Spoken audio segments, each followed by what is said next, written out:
Welcome to Indus Special. I'm Ejaz Haider. Prime Minister Imran Khan will be traveling to the United States for a 3-day visit on July 21st. According to a Ministry of Foreign Affairs statement, on the invitation of President Donald Trump, Prime Minister Imran Khan will visit the United States of America on 21st through 23rd July 2019. This would be the first summit-level engagement between Pakistan and the United States since both leaders assumed their respective offices. During the visit, Prime Minister Khan and President Trump would have wide-ranging interaction at the White House on 22nd July, covering bilateral and regional matters.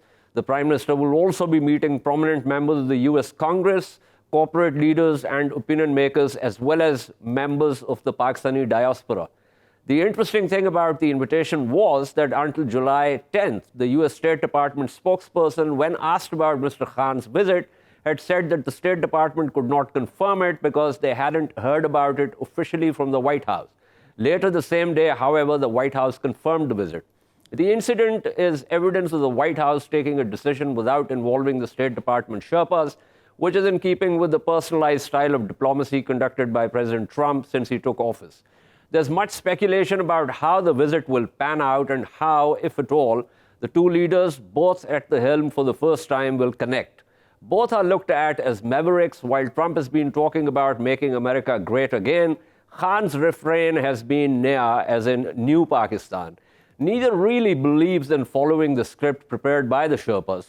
Both like to ad-lib, cough, and get the history and the geography mixed at times. For sure, some of the talking points will be standard fare, Afghanistan, terrorism, etc.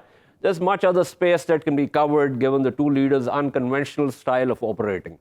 Today, we can take an early look at the upcoming visit and compare today's discussion next week with what actually happened. For that, we are joined from Washington, D.C. by Dr. Moeed Yusuf, Associate Vice President of the Asia Center at the U.S. Institute of Peace. Dr. Yusuf will also be hosting Prime Minister Khan at USIP during the latter's visit. Let's begin with the obvious, Moeed. What were the circumstances of this invite? What are the expectations on both sides? Is it just a transactional meeting on Afghanistan, or should we expect the meeting to be more broad spectrum? So thank you, Ejaz. Look, I think this is a fairly odd and unusual trip, to be very honest. I say odd and unusual because usually these kind of visits, you have bureaucracies on both sides working late hours for weeks on end, preparing for the trip. And then these big leadership meetings are really opportunities for photo ops, opportunities to declare victory, to sign MOUs, to suggest that the relationship is very good, and you'll have press conferences and you'll make announcements. This is the culmination of work, these kind of trips usually. This trip, there's no indication that's true. I don't know, of course, I don't have any inside information, but from all the public reporting and everything that I've picked up, it's very clear that this trip is one of the ones that comes from the top in Washington. So the US president has made it very clear time and again that he is willing to meet people and leaders of countries that the US may not have the best relationship with, and also where you may find issues that bureaucracies feel are not going to be resolved, are not easy to be resolved, and unless things move, the principals or the president or the prime minister shouldn't meet. This seems to be something different. This seems to be a case where you are having a meeting between two individuals who happen to be leaders, who want to meet each other, rather than the two systems preparing for the culmination of something that is going to be announced or something like that. So what I would expect of this visit, quite frankly, is one that you will have the normal talking points, you will have the normal conversations. It's not difficult to predict. The US priority is Afghanistan.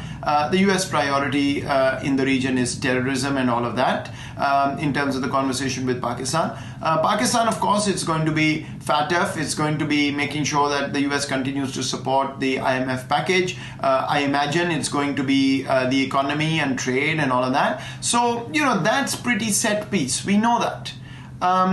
The real wild card here, and quite frankly, the real exciting part in this trip is that you've got two leaders who are very unconventional in the way they approach diplomacy. You've got two leaders who do not like to read from the script.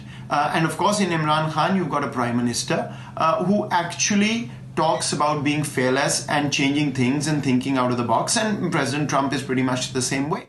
Said in the opening that both leaders are considered mavericks. I also said that we know the standard talking points. Do you think they could set aside the scripts and explore the space outside what we normally talk about when we talk about US-Pakistan? You know, if you ask me, quite frankly, I think there should be room for both leaders to be themselves. I've said this publicly before as well, because if you stick with the talking points, we know where the talking points has gotten this relationship. We know that there are serious divergences. So I'm not discounting the fact that this Afghanistan, the progress in Afghanistan and the talks and all of that has opened up space for this trip to take place. But I think it'll be a bit of a lost opportunity for both sides. When Pakistan talks about resetting the relationship, or the US talks about moving the relationship forward, only talking points is not going to do it. So I'm really hoping that they do get one-on-one time in which they can actually talk to each other as individuals, because so far the track record on both in both cases is once they develop a personal rapport, they actually make things work. So that's what I think this trip should be about. Now, in terms of are there any surprises of what they may put out in terms of agreements or whatever? I don't think so. I don't think you're going to be looking to see any sort of big outcomes from this trip. In my Dawn column last week, I wrote that I think the number one metric to judge this trip would be whether the two leaders manage to get each other on speed dial after they're done with the trip. Do they keep a direct conversation going? If they do, I think then you have space to think of out of the box and maybe even maverick solutions to problems that haven't moved. So, unusual trip. I don't think this trip has come about because of the system in the US saying, okay, Pakistan is now at a point where we need the Prime Minister to come and do that. I think this is despite the fact that overall the sentiment towards Pakistan unfortunately still remains very negative. I don't think just a trip is going to change that, although if the leaders click, as I said, that can create this big space to move forward. The final thing I'll say is Pakistan's perennial problem in this town is Capitol Hill. It is the legislature, it is the Congress, it's the Senate, where Pakistan has had an acutely negative perception because the focus there is Afghanistan and the troops, US troops in Afghanistan. There, I think if the Pakistani delegation is making an effort to have an outreach, to have meetings, I think that could be one area where they could start a new conversation on how the Hill could approach Pakistan. But I think in terms of what you're going to hear from the US, it is going to be Afghanistan, it is going to be terrorism, it is going to be that space that has been on the screen. Very interesting points, Moeed. Final question and a quick one. So there's a possibility of the two developing a rapport? I mean, in addition to these talking points, I just hope that the two leaders do get a chance to connect personally for a few minutes and see if a rapport can be developed that can be used beneficially for the relationship going forward after they're done with this trip. But let's see where this goes. Thank you. That was Dr. Moeed Yusuf talking to us from Washington, D.C. We are also joined by Professor Steve Keen from Sydney and Ambassador Zamir Akram from Islamabad. Professor Keen, you heard Dr. Moeed Yusuf talk about, 2 or 3 things are very important. One, that this invitation was not something that came in and through the system itself, where, as I also mentioned in my opening, that the Sherpas do a lot of heavy lifting and then the principals meet. It was more personalized. So that's one point. How do you find that significant? And secondly, the fact that Pakistan's problem is not so much the White House, but the Hill.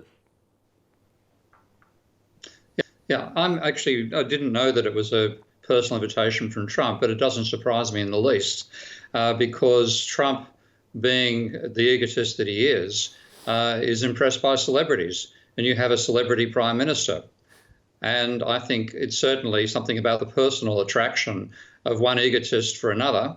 And in fact, the way they're behaving, the very strong political similarities, And I think that this, I would not be at all amazed to find even Melania was involved in this invitation. So it's something I think is a very strong personal link to it. But secondly, of course, remember that at the moment, America is positioning itself very hostile way against Iran.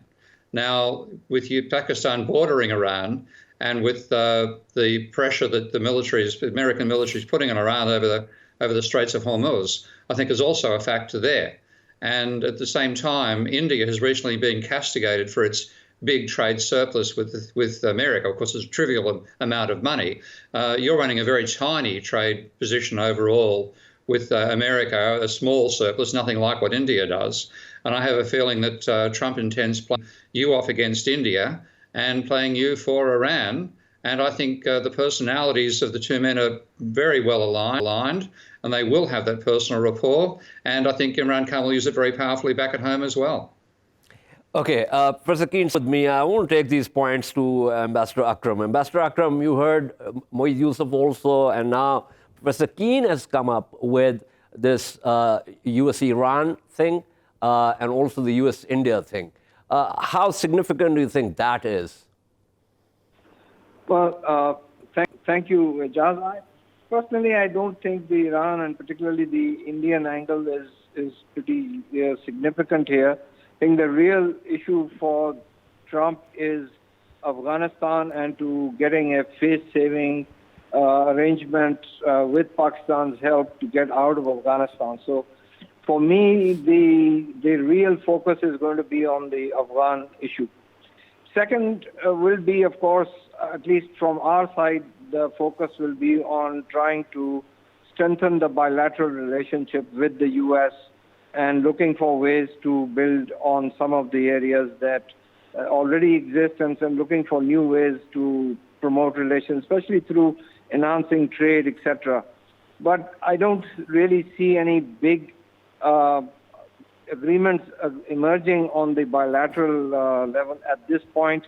It would be enough, I think, for Pakistan to agree that the U.S. agrees on starting a process and that the two leaders can establish a rapport that can help that process along in the future. Okay, so essentially you think that Afghanistan is going to be one of the central issues. How far FATF and the IMF bailout going to play out during this visit, if at all? No, I think this will be certainly some of the issues on the agenda, and Pakistan will raise the IMF and FATF issues and look for American support in this regard. I think really the problem is that for Pakistan, we are looking at the U.S. from a sort of a strategic relationship for the future. Unfortunately, what we have seen in the past, and it seems that this would be the trend in the future from the American side, is that they will be looking at more at transactional issues, more at tactical issues, such as their present problems in Afghanistan. So I don't really know how far the Americans would be willing to commit themselves beyond, FATF or beyond IMF at this stage. We must also remember that a lot of people in Washington, particularly in their establishment, are not too happy about the Pakistan-China relationship, and they have this problem about CPEC and as part of the BRI, which is seen in Washington as kind of being contrary to the American overall strategic objective of containing China. So this probably is also going to be at least under the undertones of that concern will also be there, particularly from the American establishment.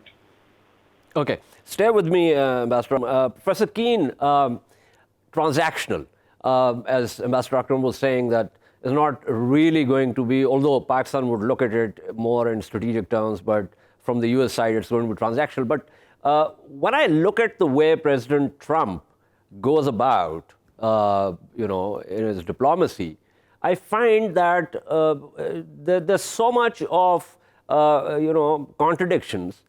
So it doesn't seem to me that he's strategically approaching anyone. His primary aim always seems to be transactional. Would you agree with me?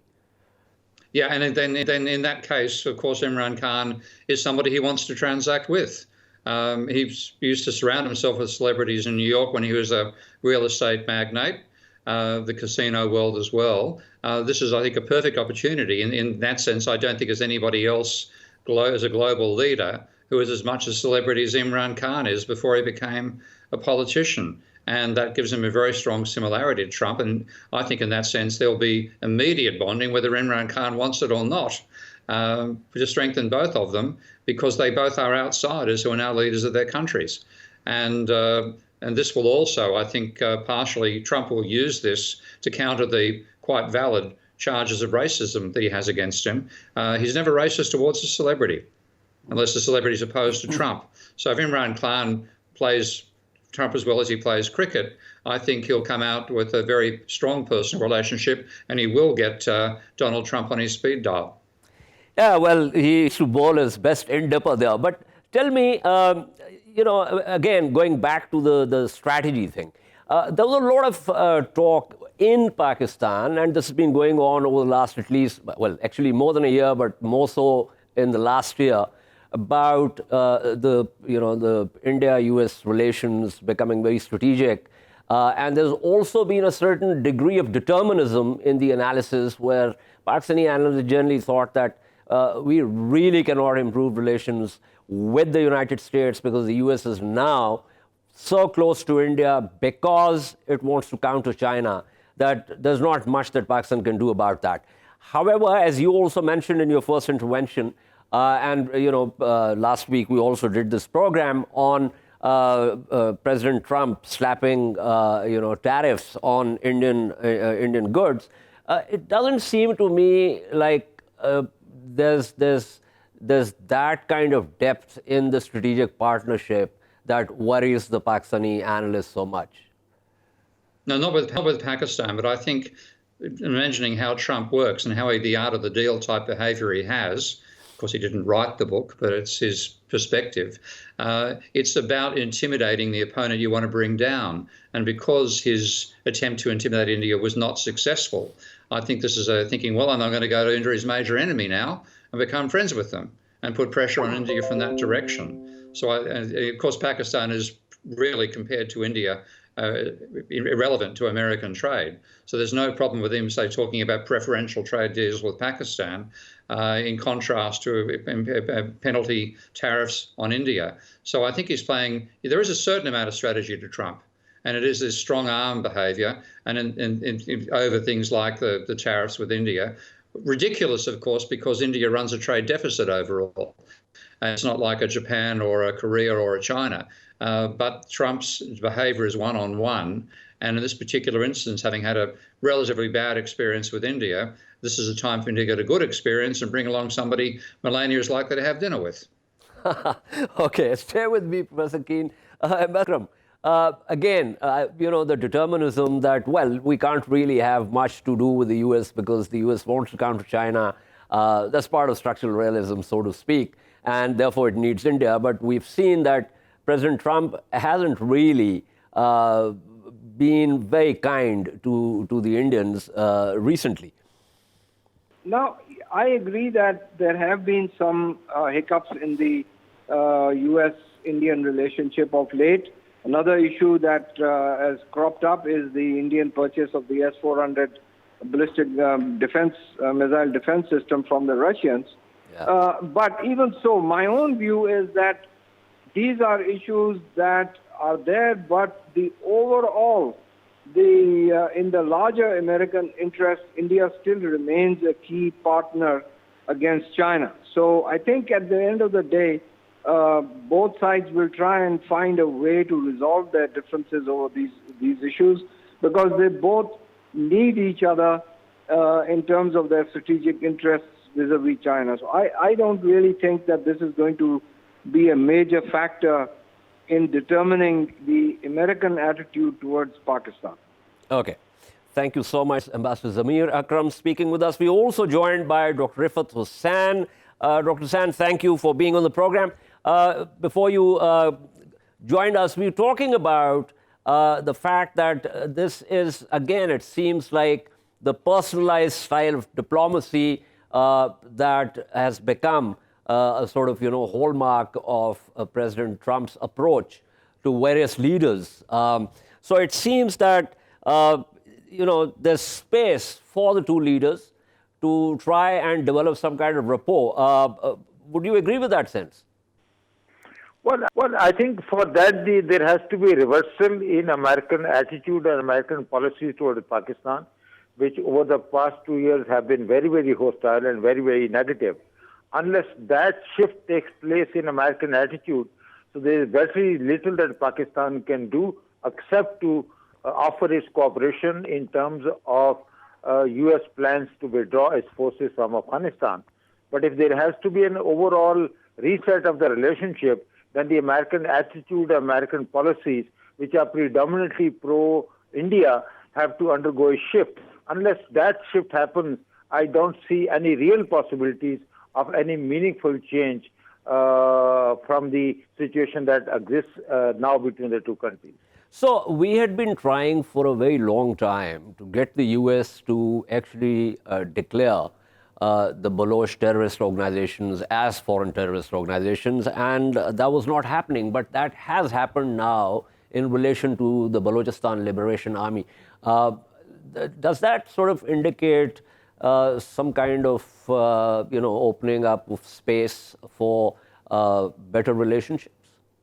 Well, that certainly does, and it's a step in the right direction because Pakistan has been, for a very long time, demanding that terrorist groups, militant groups like BLA, which have been harming Pakistan's security, should be declared, should be put on the American list of terrorist organizations. But this declaratory policy has to manifest itself in real, tangible action against these groups. And for that matter, and Pakistan would be willing to accept this as a positive change. But that's a small indication, that's a small, very little small cog in the overall machinery that has been hostile towards Pakistan. So I think that is a step in the right direction, but there is a lot more that needs to be done from the American side to get to revive its faltering strategic relationship with Pakistan. Well, there have also been developments on the Afghanistan side, a recent quadrilateral meeting in Beijing. But give me a sense of what are you expecting? I mean, as I said in the opening, we're doing this program today. This is pre-meeting. We will obviously compare this discussion with our program post-meeting. But what are your expectations? I mean, we know the standard fare, the standard talking points. But are you expecting something other than the standard talking points? Well, Ejaz, frankly speaking, that would a lot of it that would depend on how Pakistan's case is projected or put across to the White House, particularly to Mr. Trump, in terms of the bilateral meeting that's likely to take place on July 22nd. I think the standard brief will be do not, ask for a reset, and do not ask for anything that would be American will feel offended about. But I think it is a historic opportunity for our Prime Minister to articulate and articulate Pakistan's grievances and Pakistan's dissatisfaction with the current American policy as posture, and ask for that under the Americans need to amend their attitude. After all, the two countries have been cooperating with each other for the past almost 70 years, and this is a relationship which has been led to go adrift, not because of Pakistan's action, but because of the American hostility and American effort to prop up India as a counterweight to China. So, which means that the United States needs to think of not dehyphenating its relationship with Pakistan, with Pakistan from India, and there has to be some kind of a balancing act that the Americans have to perform. Unless that, and I'm not sure whether the American administration would be thinking about this kind of a change, because the Americans are looking at the current visit primarily from their interest in Afghanistan and the Trump administration's willingness to withdraw its forces because they are facing elections. Okay. Thank you so much. That was Dr. Hussain. Final word back to Professor Steve Keen in Sydney. Professor Keen, same question. What are the expectations? What do you think? Anything other than the talking points possible at this stage? Well, I'm focusing on the personalities here, given the nature of Donald Trump. It's the most personality-driven president in America's history rather than policy. I frankly think he's going to try some golf diplomacy. I think he might well drag Imran Khan around a golf course and beat him at sport, which is the only sport he could beat him at.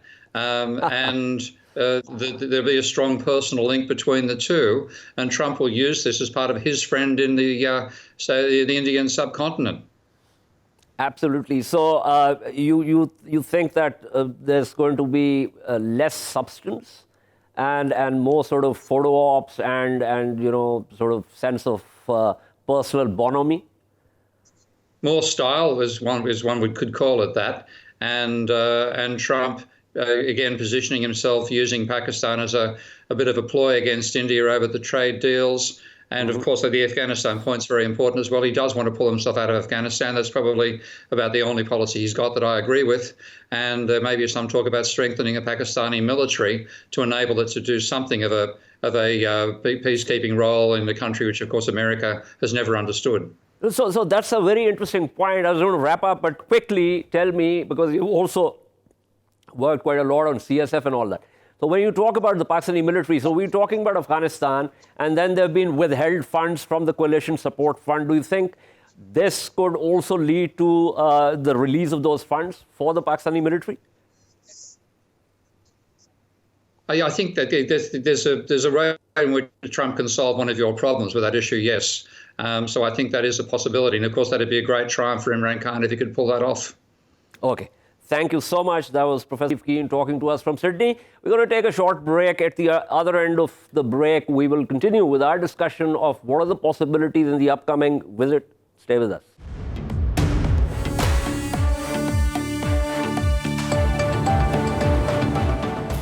Welcome back to Indus Special. We're discussing Prime Minister Imran Khan's upcoming US visit. As I said earlier in my opening, these are two leaders that are at the helm for the first time. Both have a personalized style of dealing with other people and interlocutors.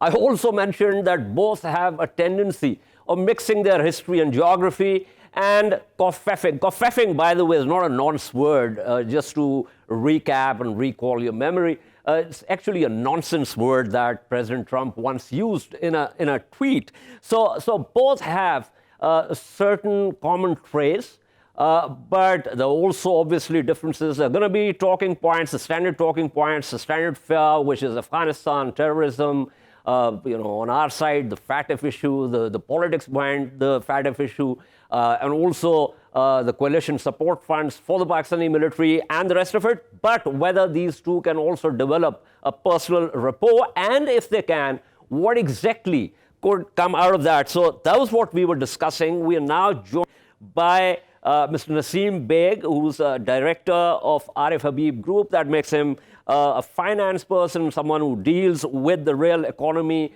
across the board. We are also joined by Major General Muhammad Mansha.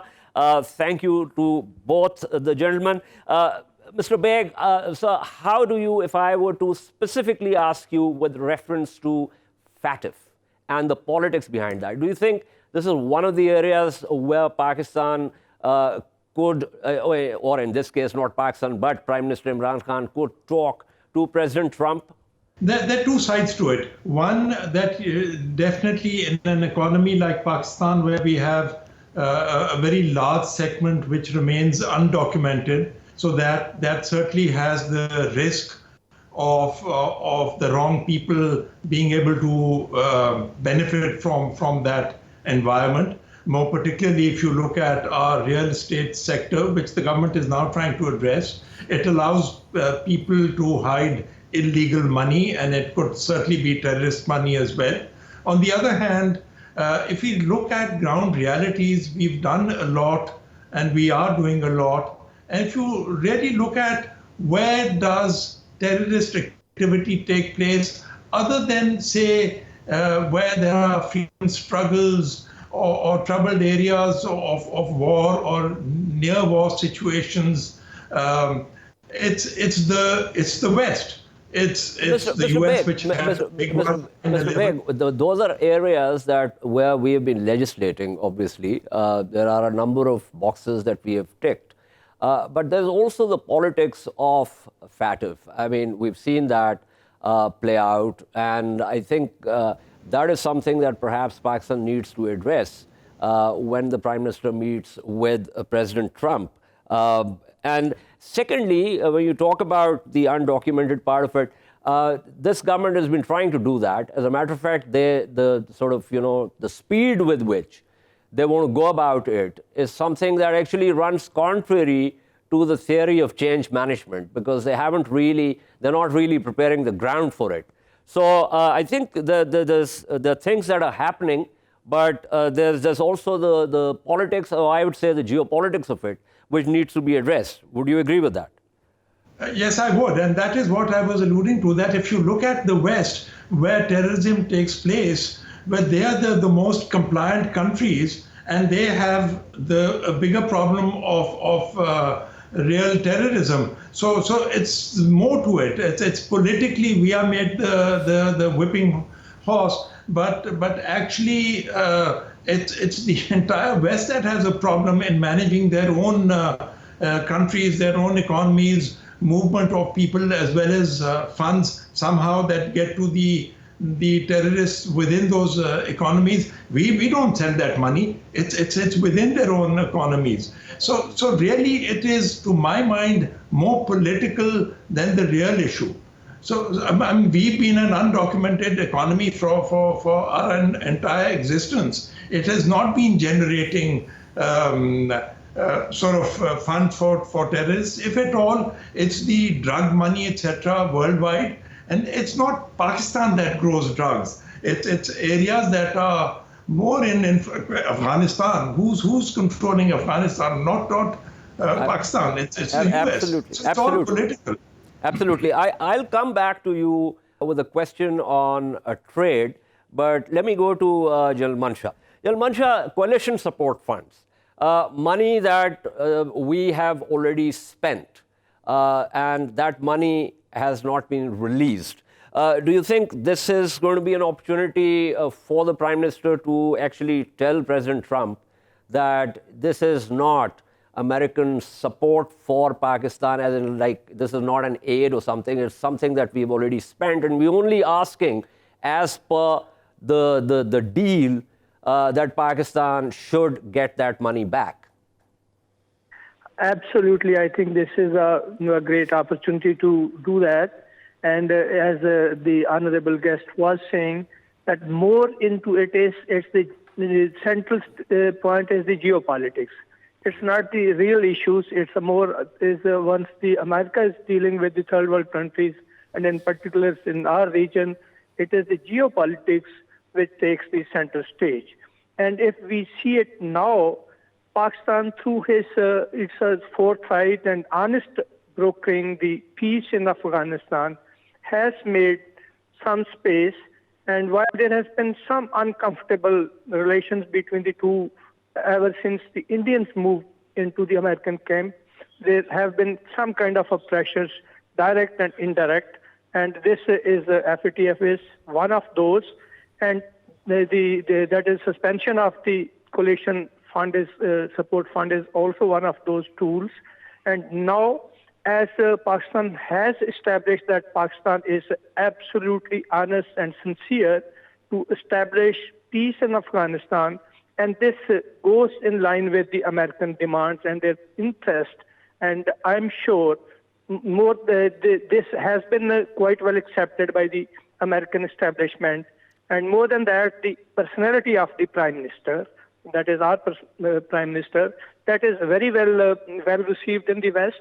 He is an open, forthright, and state. And he's not the kind of our other politicians who get somewhat subdued while they are negotiating with the Western or the white people. He's a very confident, and I'm sure he is going to be treated with some respect. And this is the time he can demand for this. The money, as you said, this is the money which we have already spent. And this has been spent directly in the interest of the Americans and in their support. And we have all the right to do that and demand that. So one of the problems that we have faced over at least 20 years now has less to do with the White House and more to do with the US legislatures, the Hill. And there's an Indian caucus, and that's very, very strong. Now, we do need to do something to address that. And one of the examples that I'll give you is the purchase of the F-16s. It was the Congress that said that we are not going to release the FMF, the foreign military financing. You want to get the F-16s, you pay up straight and you pick up the F-16s. So the $400 million that the US Congress was supposed to release did not get released, and we could not get those F-16s. So there's of course the White House, but there's also a bigger problem of the US Congress that we need to address.